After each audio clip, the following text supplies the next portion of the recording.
বাচ্চাদের সেকশনটা দেখো। হ্যাঁ বাচ্চা বাচ্চা মানে কি ওই আর কি, এই সেকশনটা নয়। তো রাজনীতা অলরেডি আমার ব্লাউজ পিস কেনা হয়ে গেছে, দেখতেই পাচ্ছ পিছনে রাজনীতা। আর এই যে ব্লাউজ পিস, এই যে এটা এখন বানাতে দেবো, আর তারপরে আবার বেহালা থেকে এসে এখানেই নিতে হবে। আমরা এখন অলরেডি হোমল্যান্ডের সামনে দাঁড়িয়ে আছি। এটা হচ্ছে Chowringhee mansion homeland. Chowringhee mansion কত, এটা 1 বোধ হয়। তো এটা ফার্স্ট ফ্লোরে হচ্ছে হোমল্যান্ড। বিরিয়ানি, চিকেন চাপ, একেবারে সেই এলাহি ব্যবস্থা। মিমি অলরেডি বসে আছে। কিচ্ছু খাইনি, সে খেয়ে গেছিলাম, কিচ্ছু খাইনি। আর এই যে বার্থডে বয়, এই ইয়ে আয় একবার। এই যে বার্থডে বয় কিন্তু বার্থডে চলে গেছে, এখন এটা হচ্ছে পোস্ট সেলিব্রেশন।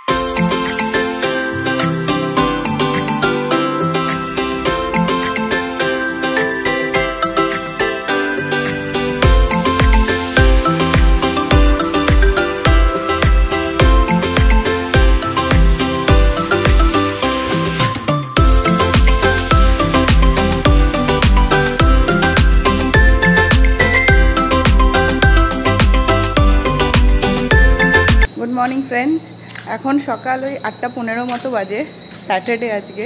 তো আজকে আমি বেরিয়ে গেছি সকাল সকাল চান করে। গিনি স্কুলে পিটিএম আছে, পিটিএমটা অ্যাটেন্ড করব।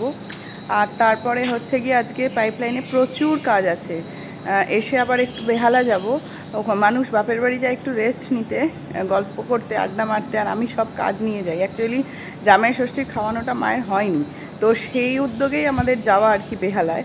তো সেই জন্য কালকে হয়তো আমার জামাই ষষ্ঠীর খাওয়ানোটা খাওয়াবে, আর তার মধ্যে যত কাজ আছে আমার এক্সট্রা সেগুলো করে নেবো। এখানে যেহেতু আমি কল্যাণ থাকি, আর গিনিকে রেখে যাওয়ার মতো সেই প্রভিশনটা নেই, তো সেই জন্য ওখানে গেলেই আমি গিনিকে রেখে কাজগুলো তাড়াতাড়ি সেরে আসতে পারি।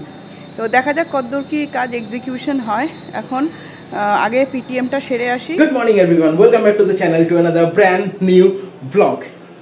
শেষ কয়েকটা ভিডিওতে তোমাদের এত ভালোবাসা আমরা পেয়েছি, তার জন্য আমরা সত্যিই আপ্লুত, এবং সত্যি তোমাদের কাছে মন থেকে তোমাদের কাছে আমার যে ভালোবাসা আছে সেটা পৌঁছে দিতে চাইছি। So thank you very much for all. যাই হোক, আজকে শনিবার দিন, আজকে আমি বাড়িতে আছি। তবে হ্যাঁ, আমরা বেশিক্ষণ থাকবো না, আমরা 3 জনই বেরিয়ে যাচ্ছি। আর আজকে যাবো হচ্ছে গিয়ে বেহালা, মানে হচ্ছে গিনির মামা বাড়িতে যাব। অনেক দিন ধরে সেইখান থেকে আমাদের কাছে রিকোয়েস্ট আসছে যে তোমরা আসছো না কেন, এতদিন হয়ে গেল। তো যেটা প্রবলেম হয়েছে যে এতদিন ধরে আসলে মানে এই বাড়ির এই সমস্যার জন্য আমরা কোথাও বেরোতে পারছি না। তো ইভেন আমরা মানে আমার নিজের শ্বশুরবাড়িতে যেতে পারছি না। তো যাই হোক, ফাইনালি ডিসাইড করেছি যে আজকে আমরা যাব। আর সেই জন্য মোটামুটি 10টা 10:30 সময় মোটামুটি বেরিয়ে যাবো, এটাই প্ল্যান আছে। তো এনিওয়ে, মিমি অলরেডি স্কুলে গেছিলো, হয়তো এখন ফিরেও এসছে, কারণ স্কুলে গেছিলো। ওর আজকে পিটিএম আছে, তো পিটিএম অ্যাটেন্ড করার জন্য গেছে। ও মনে হয় বাড়ি চলে এসছে, আমি জানি না, মনে হয় চলে এসছে। দেখা যাক ও চলে এসছে কিনা। ইয়েস, ও বাড়ি অলরেডি চলে এসছে। ঢুকলাম বাড়িতে, হ্যাঁ, বাইরে কালো মেঘ করে এসছে, তার মধ্যে বেরোতে হবে, আর ভীষণ গরম। ও গরম তো এখন চলছেই, মেঘ বৃষ্টি গরমের মধ্যেই চলছে। বাট এনিওয়ে, তো এটাই মোটামুটি প্ল্যান আছে। আর আরেকটা জায়গায় যাওয়ার আগে কথা আছে বিকেলবেলা, সেখানে একটা মানে একটা অ্যাপয়েন্টমেন্টও বুক করা আছে। একটা শুধু হিন্টস রাখি যে সেটাও কিন্তু একটা আমাদের যে স্বপ্নপূরণ চলছে তারই একটা পার্ট। এনিওয়ে, ভিডিওটা সম্পূর্ণ দেখতে থাকো, স্কিপ করে যেও না। কোথায় যাচ্ছি, কি করছি, সারাদিন কি মজা আনন্দ করছি, সব কিছু এই ভিডিওর মধ্যে তোমাদের কাছে শেয়ার করার চেষ্টা করবো। তো এখন বাজে সকাল 10টা, আর ফাইনালি আমরা এখন বেরোতে পারলাম বেহালার উদ্দেশ্যে। তবে জানি না কত দূর কি বেরোতে পারবো, কারণ আকাশের অবস্থা খুবই বাজে। এই দেখো, খুব বাজে অবস্থা আকাশের, একদম চারিদিকে মেঘ করে আছে। মনে হচ্ছে একটা বেশ জোরালো একটা কিছু বৃষ্টি নামবে। সমস্যাটা হচ্ছে এটাই যে কালকে মানে বিকেল থেকে গিনির একটু গাটা গরম আছে। এই ওয়েদার চেঞ্জের জন্য এটা হচ্ছে বেসিক্যালি। সেই জন্য একটু ভয় লাগছে যে বৃষ্টির জল যদি মাথায় পড়ে তাহলে আবার নতুন করে না কোনো সমস্যা তৈরি হয়। তো সেই জন্য একটু ওয়েট করছি, দেখা যাক কতক্ষণ ওয়েট করি। কিন্তু বেরোতে হবেই, কারণ প্রায় 1.5 ঘন্টা মতন সময় লাগবে এখান থেকে বেহালা যেতে। এখন এই ট্রাফিকটাকে কন্ট্রোল করে দেন, এখন তো পুরোপুরি অফিস টাইম পড়বে পুরো। আচ্ছা, আমি এখন এই মুহূর্তে বেহালাতে দাঁড়িয়ে আছি। আর মানে বেহালায় যেখানে আমার শ্বশুরবাড়ি তার ঠিক বাড়ির সামনেটা। আমি এখন যাচ্ছি হচ্ছে গিয়ে পার্ক স্ট্রিটের দিকে। বেসিক্যালি যেটা বলেছিলাম সকালবেলা, আমি আজকে যাব হচ্ছে কি ওই হোমল্যান্ড যে ইন্টেরিয়ার ডেকোরেটর আছে সেখানে যাব। বেসিক্যালি ওখানে একটা অ্যাপয়েন্টমেন্ট বুক করা আছে। আমি ওদের বলেছিলাম যে এখনও পর্যন্ত ফ্ল্যাট তো কিছু কেনা হয়নি। তো ওরা বললো ঠিক আছে, নো প্রবলেম, আপনি চলে আসুন, অ্যাটলিস্ট এসে দেখে নিন, তারপরে যা হবে সেটা ডিসাইড করা যায়। কারণের জন্যই বেসিক্যালি আমি ওখানে যাচ্ছি। মিমি ওখানে গড়িয়াহাটের দিকে আছে, ওখান থেকে তারপরে ও বোধহয় গড়িয়াহাট থেকে ডাইরেক্টলি পার্কস্ট্রিটের দিকে যাবে। তো আমি একটু জাস্ট ওয়েট করে নিই। এখন বাজে 3:30, ঠিক 5টা নাগাদ আমি ওই পার্কস্ট্রিট চত্বরে যাব। একদম পার্কস্ট্রিট ক্রসিংটা আছে, ওখানেই আর কি শপটা আছে। আমি বলতে পারছি না যে ওরা ভিতরে ক্যামেরা অ্যালাউ করবে কি না, আই গেস করবে না। যদি না করে মোটামুটি যা এক্সপিরিয়েন্স হবে সেটাই তোমাদের সঙ্গে শেয়ার করবো। চলো আর দেরি করে লাভ নেই, তাড়াতাড়ি ফটাফট যাওয়া যাক। ফাইনালি গড়িয়াহাটে এসে পৌঁছেছি। অনেক বছর বাদে এলাম গড়িয়াহাটে। সেই কলেজের সময় আসতাম, আগেই বলেছি আমার সাউথ সিটি ছিল কলেজ, সেখানে মানে এখানে প্রায় দিনরাতই পড়ে থাকতাম, এরম ব্যাপার। এখন তো অনেক বছর বাদেই এলাম, কিন্তু গড়িয়াহাটের ছন্দেই আছে, একই আছে। দেখাই একবার, বৃষ্টি ভেজা গড়িয়াহাট, সেই ভিড়, সেই চেনার জিনিস একই আছে। আমি এসছি, আমি কিছু কাজ আছে, একটু ব্লাউজ পিস কিনবো রাজনীতা থেকে এখানে। আর হাড় কানের দুল তো এটা তো মানে ম্যান্ডেটারি, এখানে আসলে তো কিনতেই হবে। আমি এখন দাঁড়িয়ে আছি ঠিক ট্রাম ডিপো, বেহালা ট্রাম ডিপোর এখানে। এখান থেকে একটা অটো নিয়ে দেন যাবো হচ্ছে রাজবাড়ি থেকে দেন মেট্রো করে যাবো পার্কস্ট্রিট। তো রাজনীতা অলরেডি আমার ব্লাউজ পিস কেনা হয়ে গেছে, দেখতেই পাচ্ছ পিছনে রাজনীতা। আর এই যে ব্লাউজ পিস, এই যে এটা এখন বানাতে দেবো, আর তারপরে আবার বেহালা থেকে এসে এখানেই নিতে হবে। মানে রাজনীতায় না, আমি আমার বাড়ির ওখানে বানাই। আর এদিকে দেখো প্রচুর ব্লাউজ, ভাবছি এখান থেকেও একটা ব্লাউজ কিনবো। প্রচুর রকমের ব্লাউজ আছে, যা দেখি এখান থেকে একটা সুতির ব্লাউজ যদি পারি, এখান থেকে একটা ব্লাউজ কিনবো। ভিডিও করলে অসুবিধা নেই তো? আমাকে একটু কলমকারির ওপরে ব্লাউজ দেখান। কলমকারি দেখো, এরকম আছে, এরকম আছে কলমকারি। একটু পিঠটা একটু ডিপ হবে। হ্যাঁ ডিপ তো, হ্যাঁ এই তো ডিপের লম্বা হাতা ডিপের ওপর, আর একটু ডিপ হবে কি? হ্যাঁ আর একটু ডিপ হবে, তাহলে এরকম মধ্যে হবে,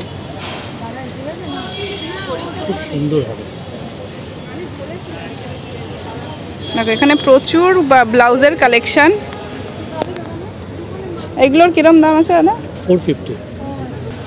এই একটা আছে, এই একটা আছে, সব কালার, এই একটা আছে, এই একটা, সব শাড়ির সাথে পরতে পারবে, সব শাড়ির সাথে পরতে পারবে। এটা একটা দিন সব শাড়ির সাথে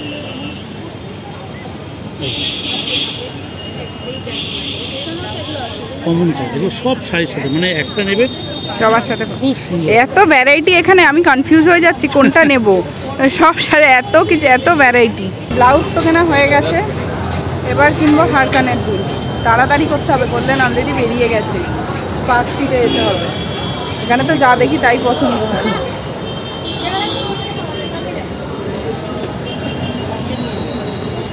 তো এসে গেছি অলরেডি এখানে হাড় কানের দুল কিনতে। এই দোকানে স্টকটা বেশ ভালোই আছে, অনেকই আছে, এই দেখো। তবে আগের থেকে যা দেখলাম এখানে অনেকটা মানে এই দোকান একটু কমেই গেছে আগের থেকে। তবে আমি নিচ্ছি হচ্ছে গিয়ে এই একটা নিচ্ছি, এই যে এই জিনিস, এই এখন নতুন এটা ট্রেন্ডে এসছে, এই একটা নিচ্ছি, দেখিয়ে দিই দাঁড়াও। এই যে এই একটা হার নিচ্ছি, এইটা, আর এই একটা কানের দুল নিচ্ছি। তবে এই দুটো হচ্ছে গিয়ে আমার দাদার মেয়ের জন্য, সামনে জন্মদিন আছে, আর ওটা আমার জন্য। আমরা অলরেডি এখন পার্কস্ট্রিটে চলে এসেছি। এখন বাজে হচ্ছে ঠিক 5টা বাজতে 40-20 মিনিট বাকি। তো এখন আমরা এইখানে এসেছি, আর এখানে আমরা হোমল্যান্ডে যাবো না। দেখো পার্কস্ট্রিট ক্রসিংয়ে দাঁড়িয়েছি, হোমল্যান্ডে এই মুহূর্তে যাচ্ছি না। এখন আমরা যাচ্ছি হচ্ছে এই যে জুডিওতে, পার্কস্ট্রিট যে জুডিও আছে সেখানে যাচ্ছি। তার কারণটা হচ্ছে এটা যে আমার যে মামা শ্বশুর আছেন, তিনি আমাদেরকে রাত্রিবেলা একটু নিমন্ত্রণ করেছেন। বেসিক্যালি কি হয়েছে কি, যে ওনার ছেলের কিছুদিন আগে জন্মদিন গেছিলো, তো সেই সময় আমাদেরকে বলেছিল, বাট আমরা আসতে পারিনি, অত দূরে থাকি, আসা সম্ভব হয়নি। তো যেহেতু আজকে এসছে, সেটা শুনে ওনারা আর কি আমাদেরকে নিমন্ত্রণ করেছে। তো একটা সাডেন নিমন্ত্রণ এসছে, তাই আমার জিনিসপত্র তো কিছু গিফট তো কিছু কিনে আনা হয়নি।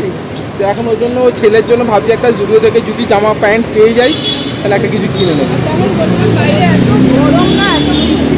বৃষ্টিও সমান হারে চলছে, গরম তো আছে। শেষ হচ্ছে না, যে কিনে আসেনি তো তাই মন ভরে কিনে নিচ্ছি। গড়িয়াহাটে আরেকক্ষণ থাকলে ভালো হতো, কল্যাণের তাড়াতাড়ি আমাকে তাড়াতাড়ি আসতে হয়েছে এখানে।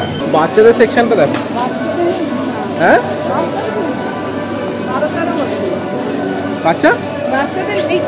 বাচ্চাদের নাকি? বাচ্চা মানে কি, ওই আর কি, এই সেকশনটা নয়, এদিকে নয়, এদিকে নয়। তো আমরা এখন অলরেডি হোমল্যান্ডের সামনে দাঁড়িয়ে আছি। এটা হচ্ছে Chowringhee mansion homeland. Chowringhee mansion কত, এটা 1 বোধ হয়। চলো, এটা ফার্স্ট ফ্লোরে হচ্ছে হোমল্যান্ড। আমরা জাস্ট এইমাত্র হোমল্যান্ড থেকে বেরিয়ে গেলাম। মিটিংটা ঠিকঠাকই হলো, মোটামুটি দেখলাম, বুঝলাম সবই আর কি, সব হাই প্রাইসের উপর সব কিছুই। বাট এনিওয়ে, এখনও তো যেহেতু কোনো কিছু ডিসাইড করা হয়নি, সেই জন্য এটা কোনোভাবেই ফাইনালিস্ট নয়। তো লেটস সি কী করা যায়। প্রথমত ফ্ল্যাটটা কিনতে হবে, দেন আমরা ইন্টেরিয়র ডিজাইনারকে সিলেক্ট করবো। চলো, এখন অলরেডি অনেক রাত হয়ে গেছে, এখন তাড়াতাড়ি বাড়ি যাই। মেয়ে অলরেডি ঘ্যান ঘ্যান ঘ্যান ঘ্যান করছে, বাড়ি থেকে ফোন আসছে যে তাড়াতাড়ি চলে যায়। আজকে যদি মেয়েকে নিয়ে আসিনি সেই কারণে। আচ্ছা, এখন বাজে হচ্ছে রাত্রিবেলা 10:30, আর আমরা এখন এই মুহূর্তে আছি মামা শ্বশুরের বাড়িতে।